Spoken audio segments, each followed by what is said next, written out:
Hallelujah, hallelujah, hallelujah. Praise lord. प्रभूची स्तुती हो. दिवस परमेश्वराने आपल्याला सुंदर दिला, त्याबद्दल धन्यवाद देऊया. परमेश्वराचे गौरव आणि परमेश्वराची स्तुती हमेशा आपल्या दुःखातून व्हावी.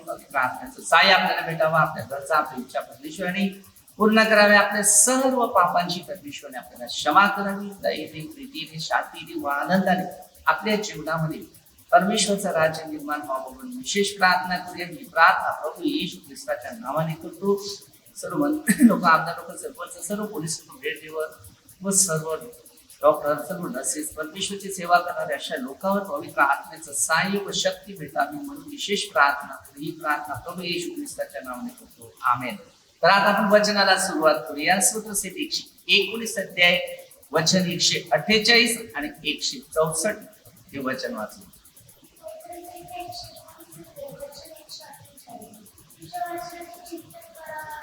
तुझ्या वचनाचे चिंतन कराव्यास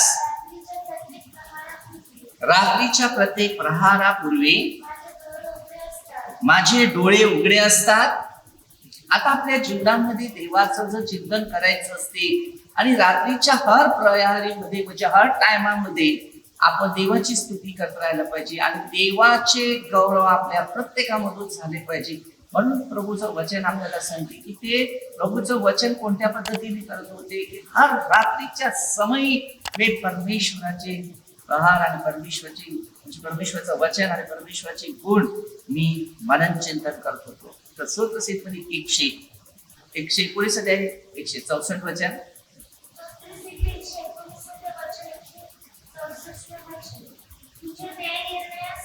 तुझ्या न्याय निर्णयासाठी काय सांगते. आज आपल्या प्रत्येकाला परमेश्वराने दिलेले नियमाप्रमाणे दिवसातून 7 वेळा मी तुझी स्तुती केली पाहिजे. परंतु प्रभूचं वचन आहे स्तुती करताना आपल्याला कसं करतात, कमीत कमी प्रत्येक वर्ष वेगवेगळ्या पद्धतीने स्तुती करते. आता सूत्रसीत मध्ये जर 119 आणि 164 वचनामध्ये सांगते दिवसातून 7 वेळा मी तुझी स्तुती करते. आता सूत्रसीत 117 अध्याय 1 ते 2 वचन पर्यंत वाचूया की परमेश्वराचे स्तवन कसे केले पाहिजेत या आपल्याला शिकायचं आहे.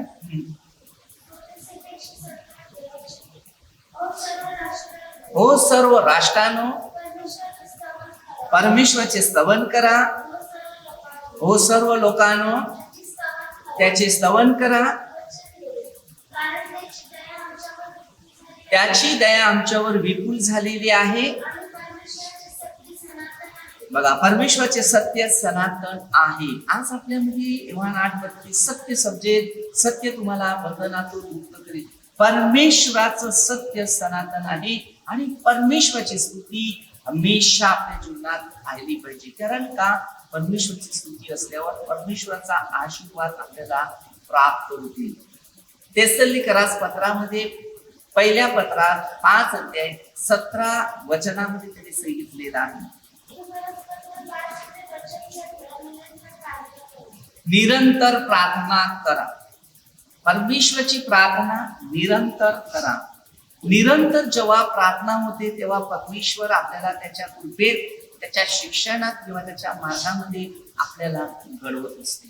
सूत्रसेटमध्ये आपण बघतो की त्या वचनात 117 अध्यायामध्ये 1 ते 2 वचनात काय आपल्याला शिकवलं. त्याच्यानंतर प्रकटीकरणामध्ये 19 अध्याय 1 ते 6 पर्यंत स्वर्गीय देवदूत आपल्या प्रमाणे कशा प्रकारे कार्य करतील, तेव्हा आपल्याला प्रार्थना कशी केली पाहिजे. आणि सूत्रसेट 129 अध्याय 1 पासून जर आपण वचन वाचलं तर आपल्याला कळेल त्याच्यात काय आहे की परमेश्वरा बाबतीत आपल्याला स्वर्गीय देवदूत कशी प्रार्थना करतात, कशा प्रकारे आपल्याला त्याचं शिक्षण देत वचन.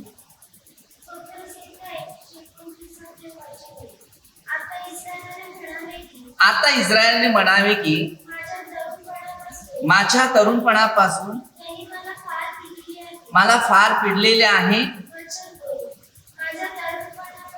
माझ्या तरुणपणापासून त्यांनी मला फार पिडलेले आहे. माझ्या विरुद्ध त्यांचे काही चालले नाही.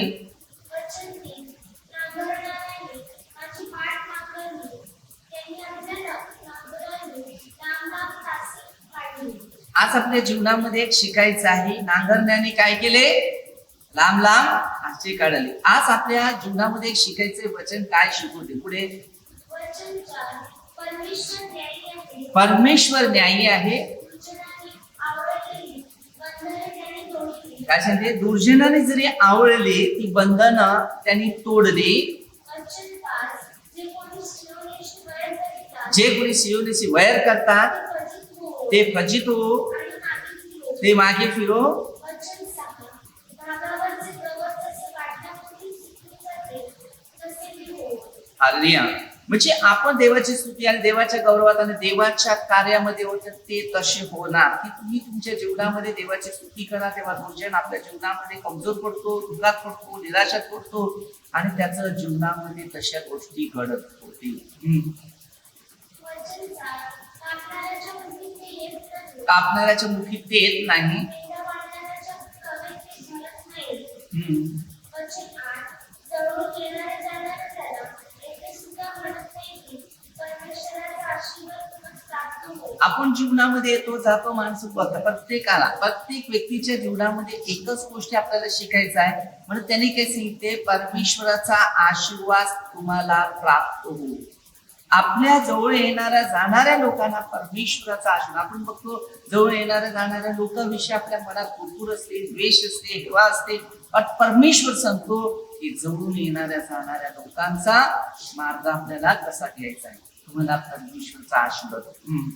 परमेश्वराच्या नावाने आम्ही तुम्हाला आशीर्वाद देतो. आम्ही परमेश्वराच्या नावाने तुम्हाला आम्ही आशीर्वाद देतो. आज आपल्याकडे अनेक लोक येते तेव्हा प्रार्थना केली, प्रभूच्या नावाने त्यांना आशीर्वाद केलं जाते आणि प्रभूच्या आशीर्वादाने ते आशीर्वादित बनतात आणि परमेश्वरचे गौरव इतरांपर्यंत पोहोचवतात. तर मग ते 5 वेळा तुमची सत्कर्म पाहून परमेश्वरचे गौरव झाले पाहिजे. आज आपल्या प्रत्येकामध्ये परमेश्वराची उपस्थिती, परमेश्वराचे मार्ग, परमेश्वरचं शिक्षण या आपल्या प्रत्येकाला भेटलं पाहिजे आणि परमेश्वरच्या राज्याची स्थापना आपल्या जीवनात घडली पाहिजे. कारण 129 आता नुसते 29 स्वर्गाच्या देवदूताने वादळासाठी प्रार्थना कशी केली? नुसते 29 स्तोत्रसंहिता 29 म्हणजे अमर किती दुसतो. हो देवदूत हो, परमेश्वराला श्रेय द्या. परमेश्वराला श्रेय द्या. परमेश्वराला गौरव व सामर्थ्य परमेश्वराला गौरव व सामर्थ्य त्यांचे श्रेय द्या. याची श्रेय द्या. परमेश्वर सामर्थ्यवान आहे, परमेश्वर शक्तिशाली आहे, परमेश्वर अद्भुत आहे, त्याची त्याला श्रेय द्या. परमेश्वर महान आहे, ताकदवान आहे. वचन 2 परमेश्वराला त्याच्या वैभवी नावाचे श्रेय द्या. काय सांगते? परमेश्वर त्याच्या वैभवी नावाच्या बाबतीत त्याला श्रेय द्या. कारण तो वैभवशाली, तो सामर्थ्यवान आहे, तो अद्भुत आहे, तो अभिषेक आहे, तो आशीर्वादित आहे. पावित्र्याने युक्त परमेश्वराची आराधना करा. बघा, आपल्यामध्ये पवित्रता म्हणूनच परमेश्वराची आराधना करा. आपल्यामध्ये पवित्रता पाहिजे, तेव्हाच आपण आराधना, स्तुती, गौरव परमेश्वराची. धन्यवाद परमेश्वर पिता, धन्यवाद परमेश्वर पिता. हमेशा रोज शब्दाचाराद्वारे मते 12:30 प्रत्येकाला प्रत्येक शब्दाचा शेवटला हिसाब घेणार आहे. पण आपले शब्द जेवढे गरज असेल तेवढ्या पुरतीच बना.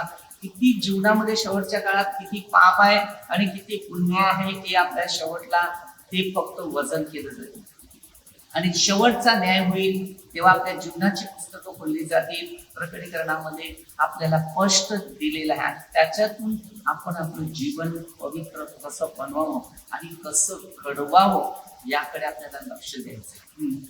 वचन 3 परमेश्वराचा ध्वनी जलामधून चढत आहे. काय सांगते? परमेश्वराचा ध्वनी जलामधून चढत आहे. प्रतापशाली देव गर्जना करीत आहे. मला प्रतापशाली देव गर्जना करीत आहे. परमेश्वर जलाशयावर आहे. परमेश्वर जलाशयावर आहे. वचन 4 परमेश्वराचा ध्वनी प्रबळ आहे. परमेश्वराचा ध्वनी प्रबळ आहे. परमेश्वराचा ध्वनी प्रतापमय आहे. परमेश्वराचा ध्वनी प्रबळ आहे, मजबूत आहे, सामर्थ्यवान आहे, प्रतापशाली. वचन 5 परमेश्वराचा ध्वनी देवदारांमुळे आहे. आता आपल्या जीवनामध्ये परमेश्वराच्या मार्गानुसार बघा, परमेश्वराच्या ध्वनीने काय काय सामर्थ्य उतरते, काय काय अनुभव येते. आज आपल्याला खरोखर परमेश्वराची स्तुती कशी करावी. आता स्तोत्रसीतमध्ये 148 अध्यायामध्ये जर वाचलं आणि 100-150 म्हणजे पूर्ण त्याच्यात वाचलं, हे दोन अध्यायामध्ये देवाच्या वचनाचा अनुभव आपल्याला शिकायला मिळते की झाडं फळं ते स्तुती कशी करतात. सीता 147 स्तुती वर्जन केली. परमेश्वराचे स्तवन करा. परमेश्वराचे स्तवन करा. आकाशातील परमेश्वराचे स्तवन करा. आकाशातून परमेश्वराचे स्तवन करा. उर्ध्वलोकी त्याचे स्तवन करा. उर्ध्वलोकी त्याचे स्तवन करा. वचन लो.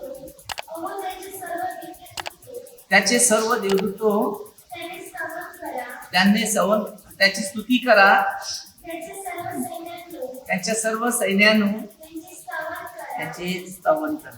आता बघा, देवाच्या शब्दात देवाचा अनुभव आपल्या जीवनामध्ये जेव्हा उत्पन्न झालेला आहे तेव्हा देवाची स्तुती आपल्या मुखातून झालीच पाहिजे. आणि जर देवाची स्तुती आपल्यातून होईल तेव्हा देवाचं सामर्थ्य मिळते, देवाची उपस्थिती मिळते, देवाची कृपा मिळते, देवाचा आशीर्वाद मिळते आणि देवापासून आपल्याला शांती प्राप्त होते आणि आपल्या पापांची क्षमा होते.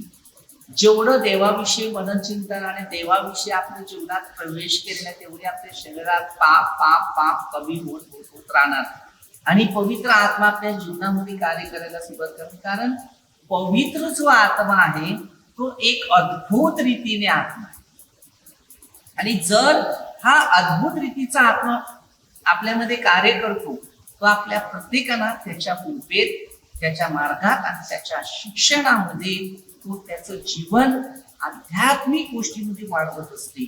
म्हणून त्याची स्तुती निरंतर आहे आणि त्याची स्तुतीला आपल्याला मजबूती बनवायची आहे. वचन लो. अहो सूर्य चंद्र हो. अहो सूर्य आणि चंद्र त्याचे स्तवन करा. त्याचे स्तवन करा. म्हणजे त्यांनी परमेश्वराने एक गोष्टीचे अनुभव आपल्यासाठी ठेवलेले की सूर्य चंद्राला पण सांगितले की तुम्ही त्याची स्तुती करा.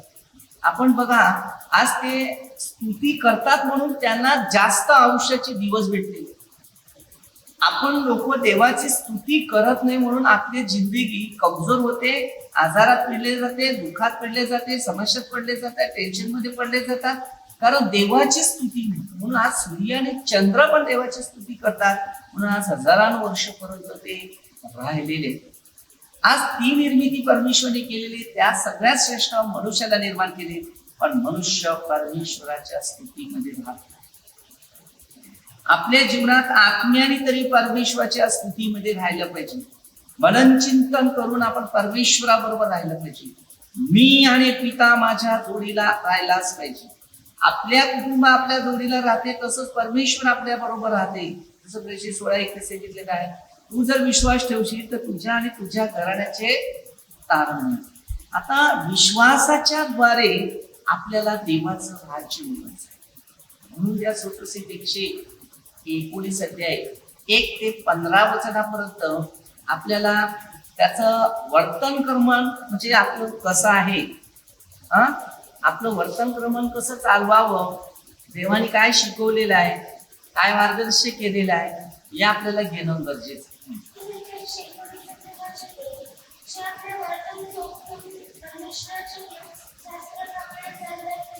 काय सांगितले, जे आपले वर्तन चोख ठेवून परमेश्वराच्या नियमाप्रमाणे चालतात ते धन्य.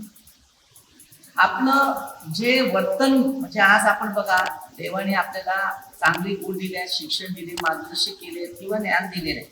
मग हेच एक चांगलं ठेवलं पाहिजे की स्वभाव त्याला म्हणतात. दुसऱ्याने आपलं नाव खराब करावं, की आपल्या नावाची बदनामी व्हावं, आपला द्वेष करावं, की आपल्याला कुणी विनाकारण आपलं नाव नुसतं खराब. आपण आपल्या जागेवर सेफ, तर परमेश्वर आपल्या जीवनामध्ये सेफ आहे. आपल्यामध्ये कार्य करायची शक्ती देईल 15:4 त्याच्यापासून वेगळं असल्यास आपल्याला काही करता येईल. आपण देवामध्ये जर राहतो ना तेव्हा देव आपल्या जोडीला राहतो ना, तो जगामध्ये राहतो तर देव आपल्या विरुद्ध नफरतीने राहतो. याकोब 4:4.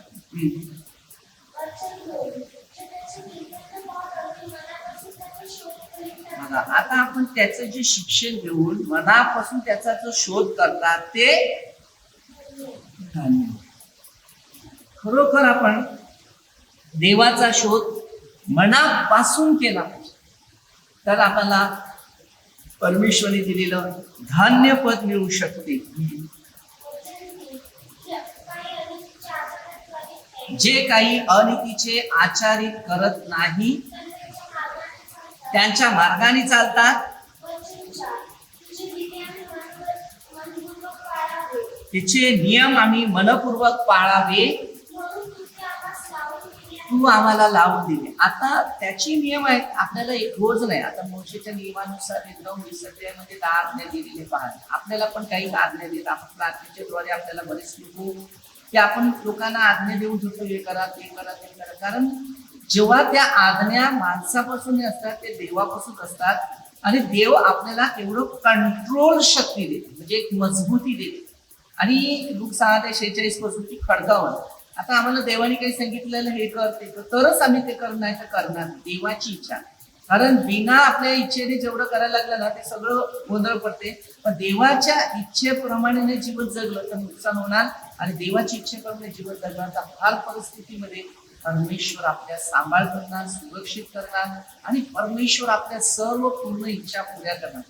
बायबलच्या नियमानुसार परमेश्वराकडे सगळ्यात चांगले गुण मिळतात आणि प्रत्येकात चांगले चांगले जे अनुभव आहेत ते येशूचा शोध करणाऱ्या लोकांना मिळतात. 7:31 सांगितलेलं त्यांनी, पहिलं राज्य आणि नीतिमत्व मिळवा, या सगळ्या गोष्टी तुम्हाला मिळतील. आपण देवाची स्तुती केली ना तर देव आपल्या सर्व गरजा इच्छा पुऱ्या करण्यासाठी देव समर्थ आहे.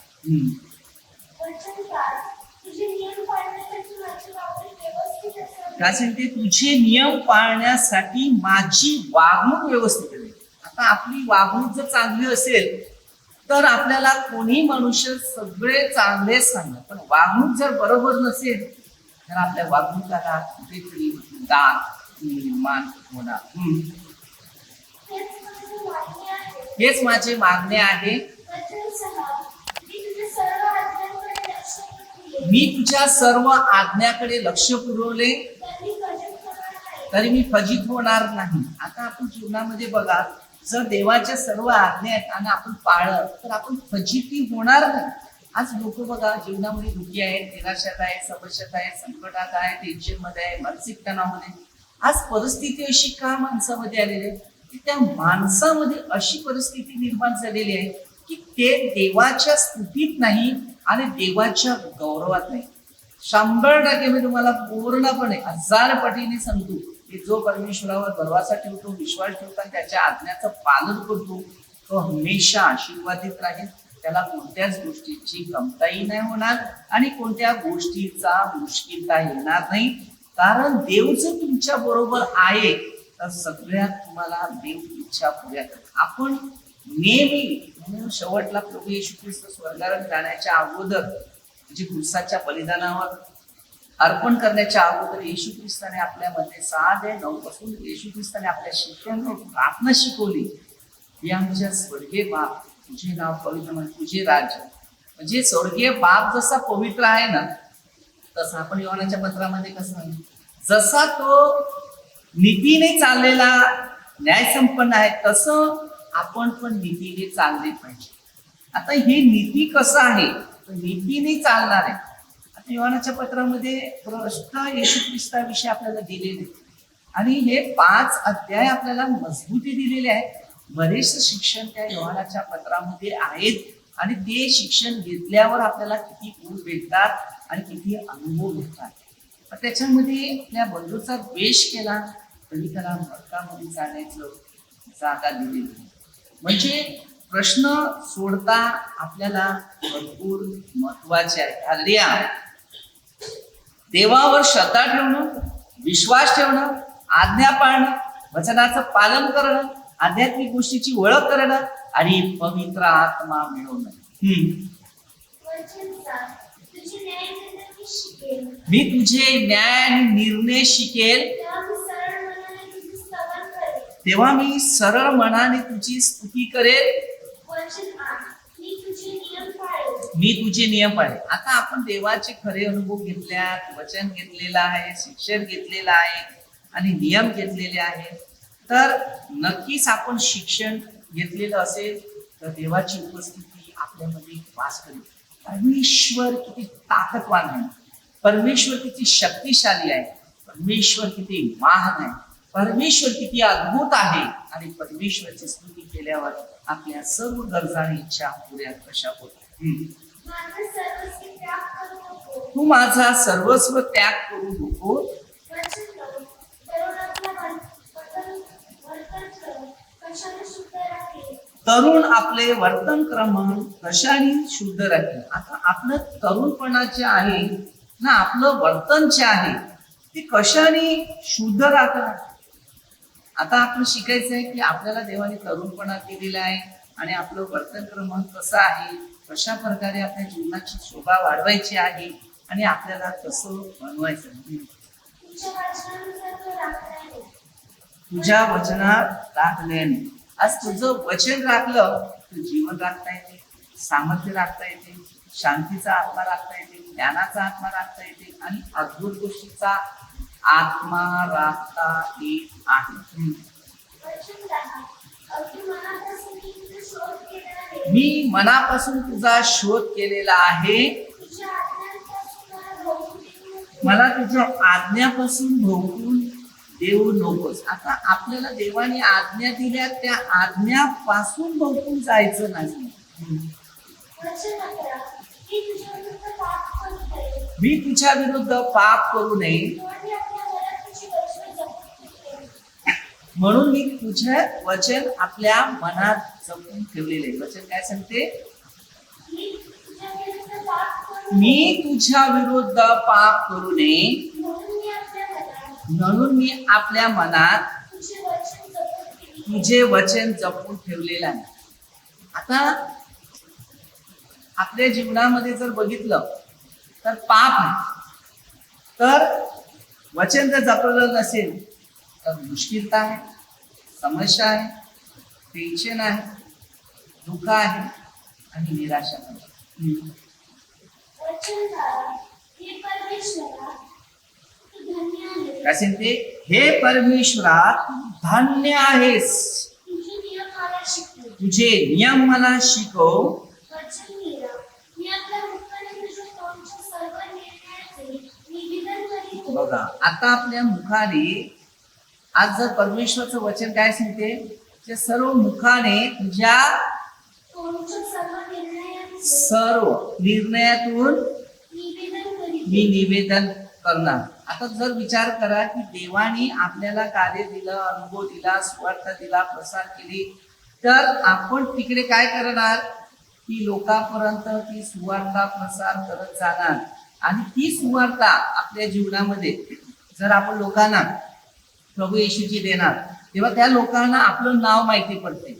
नाव माहिती पडल्यानंतर लोक सांगतात आपल्याला ह्या लोकांनी प्रार्थना सांगितली, शिकवली, मार्गदर्शन केलं. मग ते लोक आपल्याविषयी मनन चिंतन करतात आणि आठवतात, मग स्तुती करतात. मग त्याद्वारे देवाची स्तुती होते आणि त्यामुळे देवाचा आशीर्वाद आपल्याला मिळतो.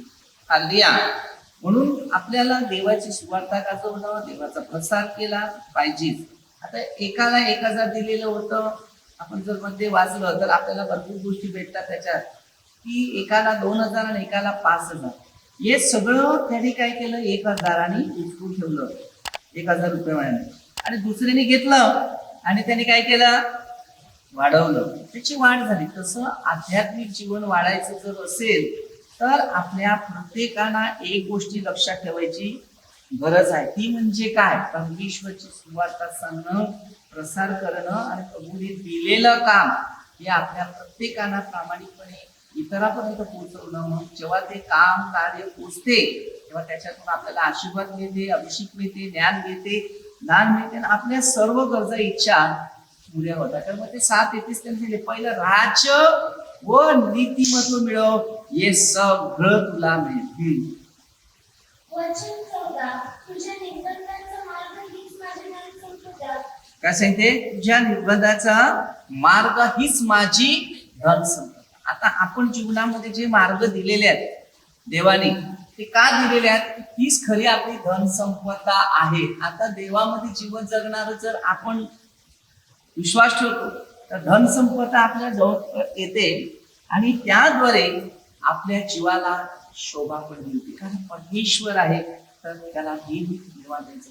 मी स्तुती करायची, कधी पण मान खाली करून प्रार्थना नाही करायची. करताना 2 हात वरती करायची आणि स्वर्गाकडे दृष्टी लावायची, मनन चिंतन करायचं. ते परमेश्वर पिता धन्यवाद, तुझी स्तुती करतो, धन्यवाद देतो. जर तुम्ही प्रार्थना करायला लागले ना, जर तुम्हाला तिकडे दर्शन मिळालं, मग ते 5 आठवड्यानंतर शुद्ध देवाला पाहिजे. मी तुम्हाला गॅरेंटी देतो. दर्शन येणारच येशू प्रभू. तर आपल्या पापासाठी काम आहे ना, आपल्या पाप असेल ना तर तिकडे ताबडतोब चिन्ह येईल की मी तुमच्या पापी लोकांसाठी मरण पावले. तू लोकांना संदेश दे, लोकांना सांग आपण पापी आहोत म्हणून पहिलंच मन मोकळं करायचं. नेहमी मी लोकांना सांगतो मी पाप. लोक 5व्या अध्यायामध्ये प्रभू येशूकडे पेत्र सांगते मी पापी व्यक्ती नाही, इथून तू मासली पकडा. मासली सोड, माणसं पकडायला जाणार. प्रभू येशूने त्याला काय सांगितलं? पेत्र सरळ बोलतो मी पापी व्यक्ती आहे. लोक 5 अध्यायामध्ये बोलतो आणि त्याच्यासाठी इथून पुढे तू माणसं धरणार होशील, ती जाळी सोडलं माझ्या मागे.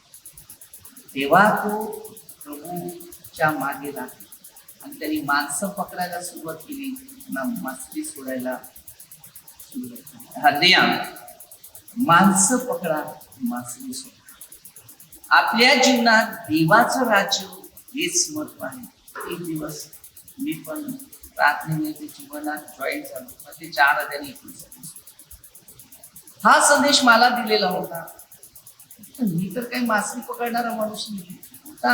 लहान असताना शेतावाडीमध्ये या काळामध्ये पावसाच्या ठिकाणी जायचा, म्हणजे पाठबीट काढलं तर मग मासली पकडून घरात आणलं खुश. परंतु प्रभूमध्ये आल्यानंतर ते सोडलं, म्हणजे त्या अगोदर सोडलं, काम बिन धंद्यामध्ये गुंतला तर मासलीकडे जायचं पण. मग प्रार्थनेमध्ये जॉईन झाल्यानंतर हे वचन मला दिले. मग ते 4 अध्याय 19 पण मला नंतर कळलं आजच्या काळामध्ये की माणसं धरणं म्हणजे काय, माझी प्रार्थना आणि जे पापात पडले त्याला पकडणं आणि त्याला पवित्र जीवनाचा मार्ग देणं, त्याला सांगतात माणसं धरणं. आपण बघतात जास्त प्रार्थनेला आले का खूप फायदा.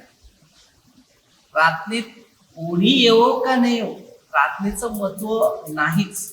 महत्व आहे त्याचं मन परिवर्तन. मग ते 7:21 मध्ये सैन्य प्रभू त्याला आणि भूते काढले, चमत्कार केली, अद्भुत गोष्टी केली.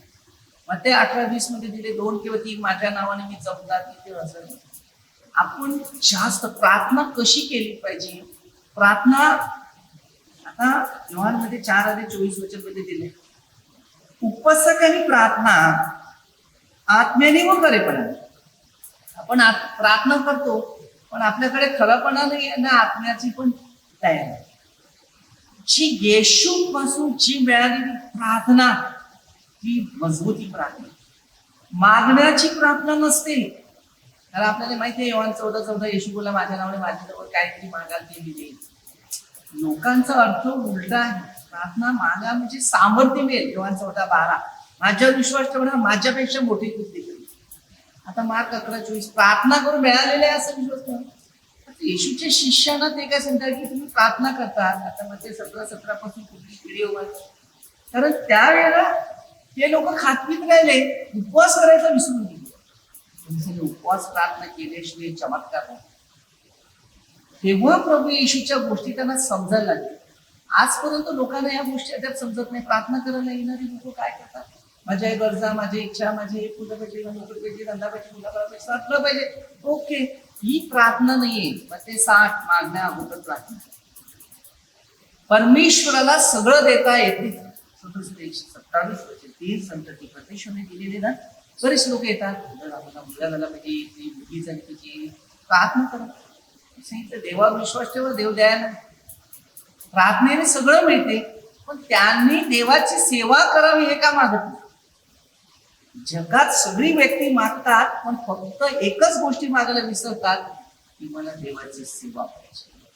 हे नाही. आज आपल्या प्रत्येकाने शिकायचं. देवामध्ये राहिल्यावर, देवाच्या वचनामध्ये चालल्यावर, देवाच्या मार्गात चालल्यावर, देवाच्या शिक्षणात चालल्यावर देवाचा जो आशीर्वाद आहे तो दुसऱ्या कुणाच्या हातात आशीर्वाद नाही. आणि जर हा आशीर्वाद जर आम्हाला मिळालेला आहे तर नक्कीच स्वर्गीय राज्याचा प्रवास आमच्या जीवनात कार्य करणार आहे आणि पवित्र आत्मा आम्हाला साह्य व शांती देईल. आणि प्रार्थना कशी करायची? स्वर्गात जात असेल तर करायची, नाही ते बिना प्रार्थना करणारे त्याला पण परमेश्वर देतो. मग ते 5वं अध्याय जर वाचलं तर त्याच्यात सूर्य सगळ्यांना त्याने दिलेला आहे. पापी लोकांना पण दिले, नीतिमानासाठी पण दिलेलं आहे. बायबलचं वाचन ना त्याचं जीवनात प्रगती होईल. मी नेहमी लोकांना सांगतो, तुम्ही प्रार्थनेचा अर्थ शोधून काढायचा आहे, प्रार्थनेचा अर्थ शोधून जर काढायचा असेल तर फक्त बायबल घ्या आणि मानवाची निर्मिती कशी झाली ती पहिले घ्या, उत्पत्तीपासून. मग त्याच्यामध्ये दिलेलं आहे मानवाची निर्मिती कशी झाली, मग माणसामध्ये धर्म परिवर्तन कुठून आला. म्हणून हेच 3रा अध्याय मत्तेमध्ये जर सुरुवात केली ना तर योहानाने पश्चातापासाठी पाण्याचा बप्तिस्मा दिलेला होता, ते लोकांना समज येण्यासाठी. पण जेव्हा येशू प्रभू आला ना तर पुन्हा त्यांनी धर्म परिवर्तनाचं रद्द केलं आणि कर्म परिवर्तनाची सुरुवात केली. तर प्रभू येशू ख्रिस्तापासूनच धर्माचं शिक्षण मिळते, माणसापासून नाही. तुम्ही कोणता मनुष्य जर असेल ना तर मी तुम्हाला गॅरंटी सांगतो, कितीतरी लोक बोलतात माझा बाप्तिस्मा झाला, मी ख्रिस्ती झाला. मला फक्त ख्रिस्ताची सपोर्ट दाखवा, ख्रिस्तासाठी तू काय केलं. एक गळ्यात क्रॉस घातला मी ख्रिस्ती होत नाही, माझ्या घरात फोटो टांगवले म्हणून मी ख्रिस्ती झाला हे नाही, घराला आग लागली ते सगळे जळू पडते, तुम्ही पडते. वरिष्ठ परमेश्वराचा आत्मा तुम्हाला दिलेला आहे. उत्पत्ती 2:7 जो श्वास आत्मा आहे तोच तो प्रभू येशूने दिला. योहान 10:17 हा सगळ्या धर्माचं परिवर्तन. आत्मा आहे तर तुम्हाला नाव आहे, तेव्हा धर्म आणि कर्म दिसतात. आत्मा नसेल तर प्रेत आणि मयत आहे, मेल्यानंतर नाव नाही. पण ज्याने चांगली कर्म केली असेल तर त्याला मिळते. तुम्ही बघितलं 49 अध्याय वाचला ना, त्याच्यात मेल्यावर थाटमाट काही कामाचं नाही. 17 वचनापासून ते दिले. तर आपली जागा इकडे नाही तर स्वर्गात जागा आहे. योहान 14:2 दिलेले. आजच्या काळामध्ये जास्त विनंत्या करा आणि सांगा प्रभू तिथे तुम्ही आहे, तिकडे मला यायचं. हा जसं योहान मध्ये 12 अध्याय आपण 26 वचनामध्ये दिलेले, जिथे माझा सेवक आहे तिथे मी आहे, तिथे माझा सेवक आहे. मग जिथे परमेश्वर आहे तिथे आपल्याला राहायचंय. परमेश्वराबरोबर आपली स्तुती आणि गौरव निरंतर झाली पाहिजे. मुखामध्ये नेहमी स्तुती करा, हालेलुया शब्द बोला, नाही हालेलुया बोला तर परमेश्वरची स्तुती हो, परमेश्वरला धन्यवाद, परमेश्वराचे गौरव दे. परमेश्वर तू महान आहे, तू शक्तिशाली आहे, तुझे आभार मानतो, तुझी स्तुती करतो, तुम्हाला धन्यवाद देतो. आमेन. परमेश्वरची स्तुती. आपण छोटीशी प्रार्थना करूया.